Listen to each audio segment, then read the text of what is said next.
ఈ రోజుల్లో మనం చాలా మటుకు చేసే సాధారణమైనటువంటి తప్పిదాలని ఎలా మనం అధిగమించాలో తెలుసుకుందాం. సాధారణంగా ప్రతి వాళ్ళు కూడాను గోళ్ళు కత్తిరిస్తుంటారు. ఈ కాలంలో ఆడవాళ్ళు సైతం జుట్టు కత్తిరించుకుంటున్నారు, అది పక్కకు పడేస్తున్నారు. ఇది మనం కూడా అనేక సందర్భాల్లో వెళుతున్నప్పుడు, దారి వెంబడ పోతున్నప్పుడు మనం తొక్కుతాం. తద్వారా కొంత నెగిటివ్ ఎనర్జీ అనేటువంటిది మనకు సంప్రాప్తమవుతుంది. కారణం ఏంటంటే, గోళ్ళల్లోనైనా కానీ జుట్టులోనైనా కానీ ప్రాణం ఉంటుంది. ప్రాణం ఉంటుంది కాబట్టి గోళ్ళు పెరుగుతుంటాయి, జుట్టు పెరుగుతుంటుంది. వాటిని కత్తిరించినప్పుడు వాటిలో జీవము ఒక 24 గంటల వరకు ఉంటుందండి.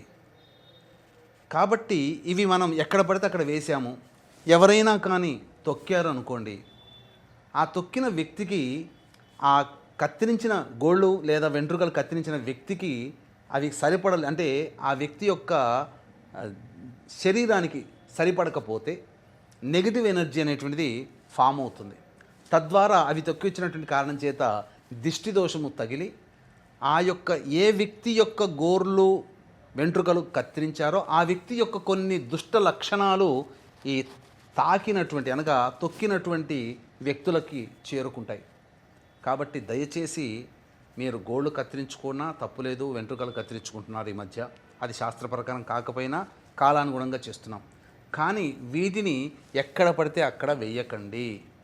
వాటిని ఎక్కడో ఎవరు తొక్కని ప్రదేశంలో మీరు వేసేయండి. తద్వారా ఈ యొక్క దిష్టి దోషం నుంచి చాలామంది బయటపడతారు. అందుకనే మనం ఎక్కడికి వెళ్ళి వచ్చినా ఇంటికి రాకముందే, ఇంట్లోకి అడుగు పెట్టకముందే ఇంటి వరండాలో కాళ్ళు కడుక్కొని ఇంట్లోకి ప్రవేశం చేయాలి. ఎప్పుడు బయటికి వెళ్ళినా కాళ్ళు కడుక్కొని ఇంట్లోకి రావాల్సిందే. తద్వారా నెగిటివ్ ఎనర్జీ మన ఇంట్లోకి చేరకుండా ఉంటుంది. ఇంట్లో అందరము శుభంగా, సంతోషంగా, ఆనందంగా జీవించడానికి ఆస్కారం ఉంటుందని చెప్పవచ్చు.